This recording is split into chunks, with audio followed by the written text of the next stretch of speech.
My name's Steve Hemphill, and I'm professor of percussion at NAU since 1991. So I'm just finishing up my 31st year at the Kitt School of Music. I've done quite a bit of traveling before I got to NAU and since. And one of my favorite things to do as a percussionist is to explore other worldly cultures. I've tried to bring the things that I learn and explore in other countries back to NAU to share with my students. One of the big deals was starting a steel drum band, so I bought steel drums and invested in that, and we still have that ongoing steel drum band. I'm actually retiring at the end of this year, but meanwhile I'm writing a grant for steel drums to make sure the university can continue with that kind of a program.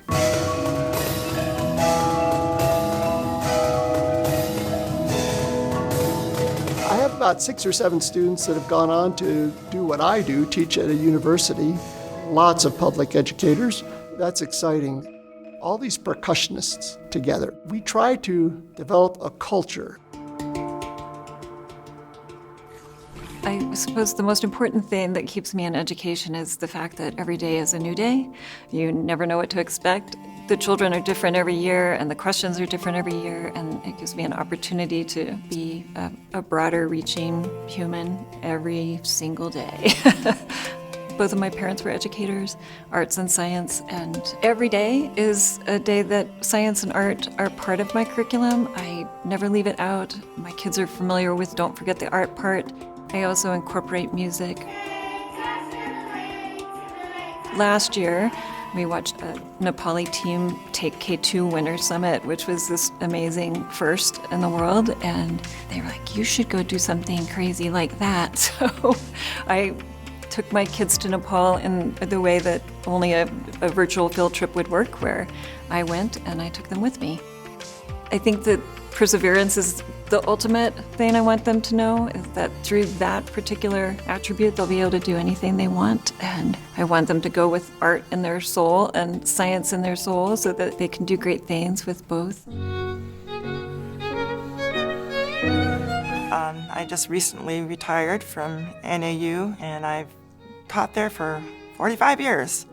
And I'm currently still in the Flagstaff Symphony as concertmaster. That will be about to change too. I was in Arizona Opera for 25 years, and I retired a few years ago. So I'm kind of retiree. We always play and we teach, and we teach and we play. So the two are very complementary. I think they're a necessity to be together.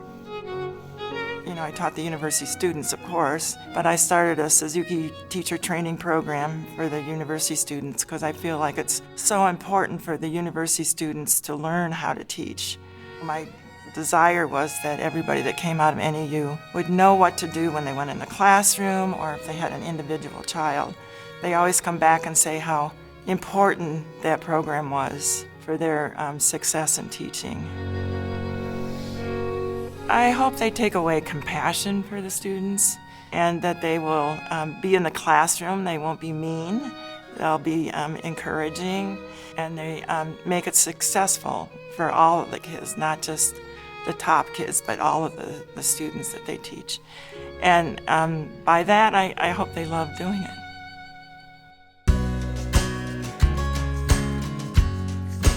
Yeah, I'm most proud to see my students so passionate, really using their art and creative expression to raise awareness about social issues that are meaningful to them and making positive change in our local community.